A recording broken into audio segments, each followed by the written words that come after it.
বলেই নেয়নি। তবে ভারত পাকিস্তান সংঘাতের পর আইপিএলে নতুন ঠিকানা খুঁজে পেয়েছে মোস্তাফিজুর রহমান। আর সামাজিক যোগাযোগ মাধ্যমে দিল্লি ক্যাপিটালস জানিয়েছে বাংলাদেশি এই পেসারকে দলে নিয়েছে তারা। আইপিএলের ওয়েবসাইটে দেওয়া এক বিবৃতিতে জানানো হয়েছে 6 কোটি রুপিতে মোস্তাফিজকে দলে নিয়েছে দিল্লি। নিলামে তার ভিত্তিমূল্য ছিল 2 কোটি রুপি। ভারত পাকিস্তান পাল্টাপাল্টি হামলার মধ্যে আইপিএল 1 সপ্তাহের জন্য বন্ধ হওয়ার পর বেশিরভাগ বিদেশি প্লেয়ারই তাদের দেশে ফিরে গেছেন। দিল্লি জানিয়েছে Australian opener Jake Fraser McGurk ব্যক্তিগত কারণ দেখিয়ে আর খেলবেন না বলায় তার জায়গায় মোস্তাফিজকে নেওয়া হয়েছে।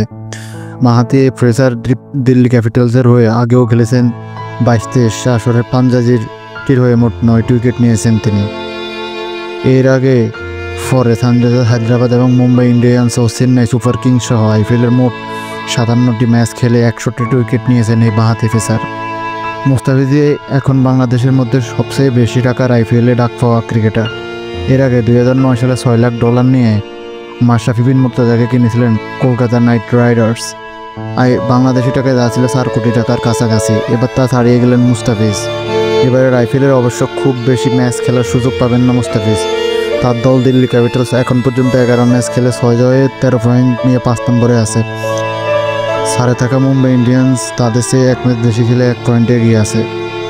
লিগ পর্বের বাকি 3 ম্যাচে একাদশের সুযোগ পেতে মুস্তাফিজকে বাঁহাতি পেসার মিচেল স্টার্কও নাটরাজনের সঙ্গে লড়তে হবে। যদিও স্টার্ক অস্ট্রেলিয়া থেকে ফিরবেন কিনা এখন পর্যন্ত নিশ্চিত নয়। বিরতির পর আইপিএল শুরু হবে 17 মে।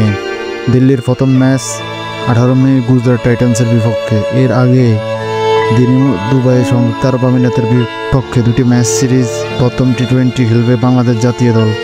সেই সিরিজের দলে আছেন মুস্তাফিজ। আদে তার ঢাকা ছাড়ার কথা। সো গাইস, বাংলাদেশের ইতিহাসে মুস্তাফিজ সর্বোচ্চ রেকর্ড দেন আইপিএলে দল পেয়েছেন। আপনারা এটা কিভাবে দেখছেন? ভারত কি বাংলাদেশকে একটি স্বাধীন সার্বভৌম রাষ্ট্র হিসাবে মূল্যায়ন করছে, নাকি তাদের বিপদের পরে বাংলাদেশের মুস্তাফিজুর রহমানকে দলে বেরোতে বাধ্য হয়েছে? আপনারা আপনাদের মতামত জানান।